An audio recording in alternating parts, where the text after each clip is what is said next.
Hello everyone, আমি Ishika. Welcome to my another blog. আজ শুক্রবার আর আজ একটু যাব আমার এক বান্ধবীর বাড়ি। সকাল সকাল তাই বেরিয়ে গেছি, বাবা স্টেশনে নামিয়ে দিয়ে আসবে, তারপর ট্রেন ধরে যাব মহিষাদল। আজ বাইরে প্রচণ্ড হাওয়া দিচ্ছে।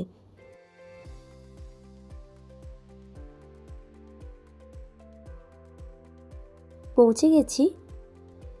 কলেজ শেষের প্রায় 5-6 মাস পর আবার দেখা হলো। আমার এই বান্ধবীর নাম অঙ্কিতা, যে গত 4 বছর আমাকে সহ্য করেছে। হোস্টেলে আমরা রুমমেট ছিলাম।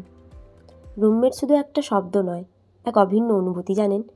পরিবার ছেড়ে একলা থাকার আক্ষেপ ঘোচাতে ওর ছায়া কিন্তু সবসময় আমার সাথে ছিল, সময়ে অসময়ে। ফ্রেশ হয়ে খাওয়া দাওয়া করে বসেছি ওকে সাজাতে, কারণ আজ ওর নাচের স্কুলের বাৎসরিক অনুষ্ঠান আছে। তাই আমি বললাম আমি আলতাটা পরিয়ে দিই, নইলে ওর হাতটা লাল হয়ে যাবে।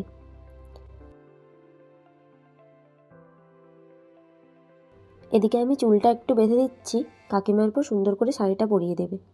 এরপর আমরা বেরিয়ে যাব, কারণ মেকআপ আর আদার্স অর্নামেন্টসগুলো সেখানেই পরানো হবে, তাই একটু আগেই যেতে বলেছে আর কি।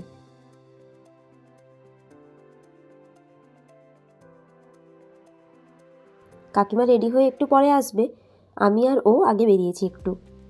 এখান থেকে ওই 5 মিনিট মতো লাগবে। এদিকে মেকআপ ওর হয়ে গেছে, শুধু জুয়েলারিগুলো পরলেই ফুল ড্রেস আপ ডান। চলুন, ওদিকে প্রোগ্রামও শুরু হয়ে গেছে, আমি এবার ভেতরে গিয়ে বসি। প্রথমেই অসাধারণ গণেশ বন্দনা দিয়ে অনুষ্ঠানের শুভ সূচনা হলো। এরপর ধীরে ধীরে বাকি পারফরমেন্সগুলোও আছে। কি অসাধারণ লাগছে, তাই না?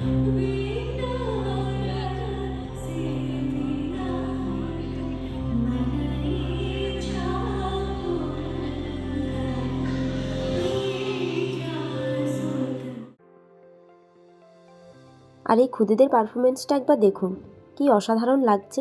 এদের এনার্জি বড়দের থেকে আরও বেশি।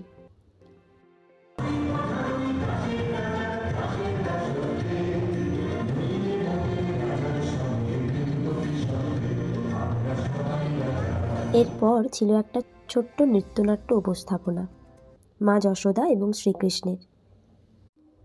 এতটাই নিখুঁত পরিবেশন ছিল এটা, সবাই মনমুগ্ধ হয়ে দেখছিলেন। অসম্ভব সুন্দর লাগছিল, কারণ আমার এই গানটা ভারী প্রিয়।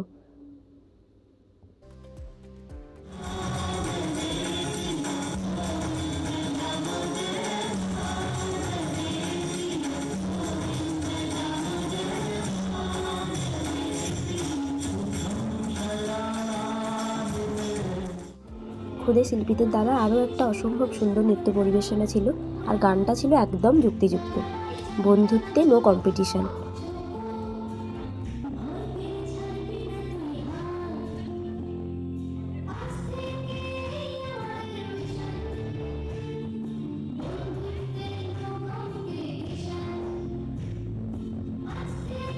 যাই হোক, সুন্দর বসন্তের রেশ নিয়ে অনুষ্ঠান প্রায় শেষের দিকে। এটাই ছিল এদের শেষ পারফরমেন্স। চলুন এবার মেকআপ রুমে যাই, ওদিকে ওকে একটু হেল্প করি। দারুণ সুন্দরভাবে সন্ধেটা কাটলো। এবার রওনা দেবো বাড়ির পথে। ভিডিওটাও তাহলে এখানেই শেষ করছি। টাটা, ভালো থাকবেন, দেখা হবে পরের একটি ভিডিওতে। ভালো লাগলে একটা লাইক করে দেবেন। Stay tuned, by.